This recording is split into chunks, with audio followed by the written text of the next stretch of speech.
Assalamualaikum warahmatullahi wabarakatuh.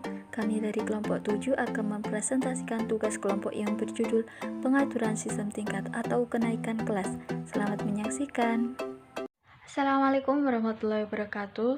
Saya Noviana Dian Fauzila dengan NIM 206190055 dari kelas MBIB. Langsung saja di sini saya akan menjelaskan tentang alasan dan batasan sistem tingkat.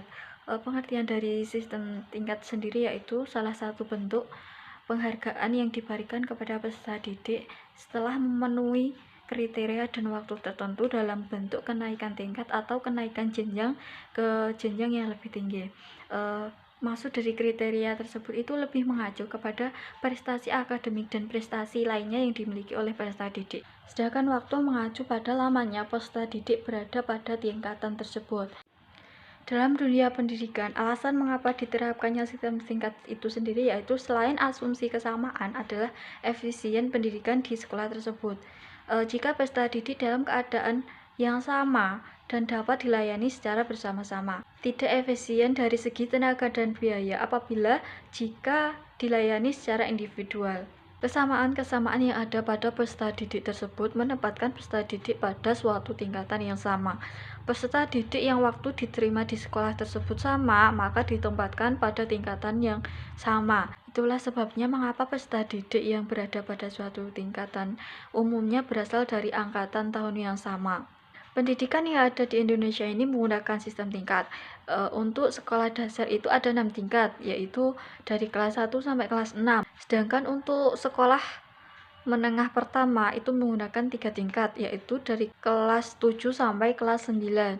Sedangkan yang terakhir untuk sekolah menengah atas itu juga menggunakan 3 tingkat, yaitu dari kelas 10 sampai kelas 12. Bismillahirrahmanirrahim. Assalamualaikum warahmatullahi wabarakatuh. Perkenalkan, nama saya Maya Dwi Febriani, NIM 206190045. Di sini saya akan menjelaskan tentang pertimbangan kenaikan tingkat. Standar penentuan kenaikan tingkat ada 3 pokok. Yang pertama yaitu pada akhir tahun pelajaran, satuan pendidikan menyelenggarakan ujian akhir kelas. Yang kedua, satuan pendidikan menentukan standar ketuntasan belajar minimal pada setiap masa pembelajaran.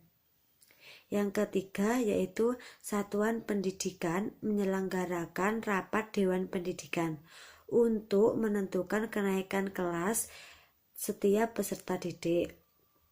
Yang selanjutnya saya akan menjelaskan tentang kekurangan sistem kenaikan tingkat, yaitu yang pertama, peserta didik yang tidak naik tingkat akan menghadapi persoalan-persoalan akademik dan psikologis.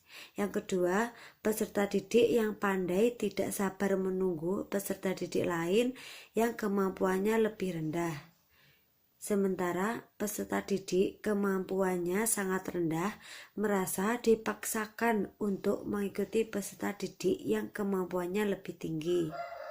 Yang ketiga, kurang adanya kompetisi di antara peserta didik sehingga tidak begitu baik dalam rangka menimbulkan semangat kompetensi di antara peserta didik.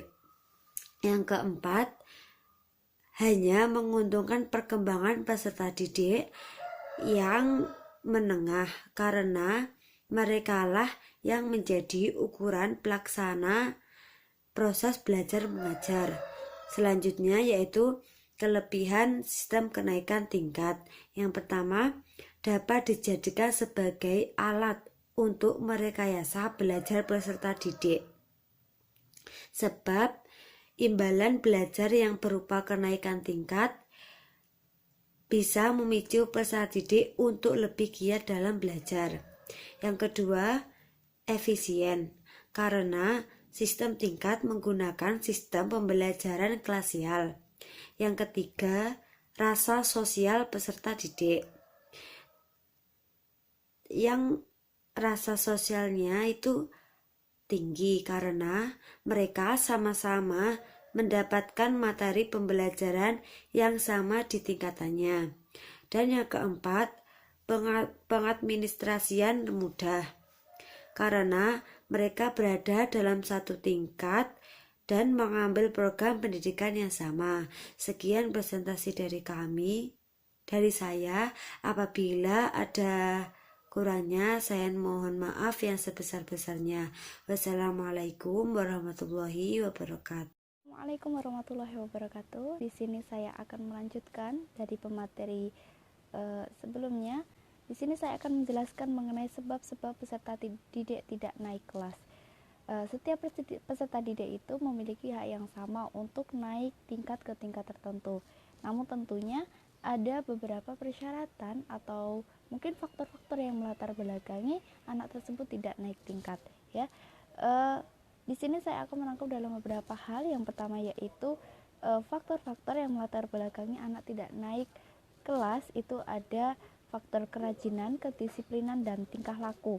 Nah, faktor kerajinan ini merupakan salah satu faktor yang menyebabkan peserta didik tidak naik atau tinggal kelas. Nah, kerajinan di sini bisa dimaksudkan kerajinan anak dalam mengikuti pelajaran, mengerjakan tugas, dan lain-lain. Kemudian kedisiplinan. Kedisiplinan juga salah satu faktor yang menentukan peserta didik naik atau tinggal kelas.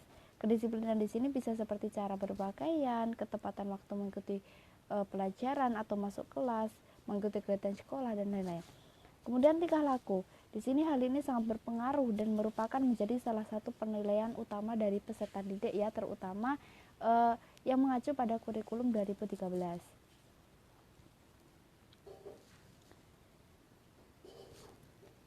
Nah, kemudian di sini ada penyebab lain, yaitu penyebab peserta didik itu tinggal kelas. Yang pertama yaitu dari faktor internal, faktor jasmaniah atau kesehatan.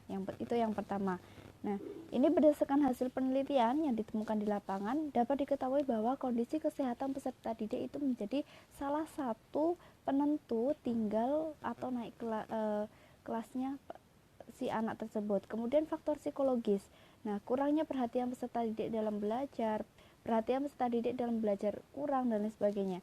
Kemudian kurangnya minat siswa dalam belajar. Hal ini bisa disebabkan oleh rasa tidak senangnya siswa tersebut terhadap guru yang mengajar. Kemudian kurangnya kematangan peserta didik dalam belajar.